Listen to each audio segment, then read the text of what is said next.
अस्सलाम वालेकुम नाज़रीन, अंडरग्राउंड न्यूज़ के साथ मैं हूं मिशाल अरशद। अब रुक करते हैं आज की आम खबरों की तरफ। बरतानिया की मारूफ समाजी व कारोबारी शख्सियत चौधरी खालिद महमूद ने पाकिस्तान से तशरीफ लाए इस्लामी नज़रियाती कौंसिल पाकिस्तान के रुकन व कारम नवीस मुसन्निफ और सीनियर सहाफ़ी राना मोहम्मद शफीक पसूरी के एजाज में मानचेस्टर के मुकामी रेस्टोरेंट पर इस्तकबालिया दिया। मजीद जानते हैं मानचेस्टर से चौधरी वसीम की इस रिपोर्ट में। इस्तकबालिया तकरीब में मानचेस्टर से मेंबर पार्लियामेंट और deputy opposition leader Mohammad Afzal Khan, consul general Manchester Tariq Wazir, commercial secretary Manchester consulate Mohammad Akhtar, deputy leader रोस्टर कौंसल अदालत अली, साबिक चेयरमैन OPF और लायर्स एसोसिएशन बरतानिया के सदर बैरिस्टर अमजद मलिक, मारूफ आलिम दीन मौलाना Mohammad Iqbal, solicitor Bilal Babar, businessman Chaudhry Tahir Sadiq, businessman Chaudhry Mohammad Faisal, businessman Chaudhry Azmatullah Waliyar समेत सीनियर सहाफियों, वकला समेत मुख्तलिफ शोबाए जिंदगी से ताल्लुक रखने वाले अफराद ने शिरकत की। तकरीब के मेजबान चौधरी खालिद महमूद ने मेहमानों की तशरीफ आवरी पर इनका शुक्रिया अदा किया।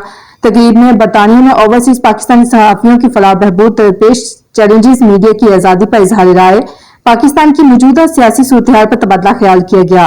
मेहमान खुसूसी राना मोहम्मद शफीक पसूरी की पाकिस्तान में दीनी व समाजी खिदमत पर खराज तहसीन पेश किया गया। राना शफीक पसूरी ने अपनी किताब में पाकिस्तान की मौजूदा सियासी सूरत-ए-हाल पर रोशनी डाली और सहाफियों की मुस्बत किरदार और खिदमत को सराहा। राना शफीक पसूरी का कहना था कि सहाफत पाकिस्तान का अहम सतून है। बैरून मुल्क मुकीम पाकिस्तानी सहाफियों की खिदमत काबिल तहसीन है। बैरिस्टर अमजद मलिक समेत दीगर शुरका ने ओवरसीज पाकिस्तानियों के मसाइल की निशानदही की। मजीद बाखबर रहने के लिए देखते रहिए अंडरग्राउंड न्यूज़।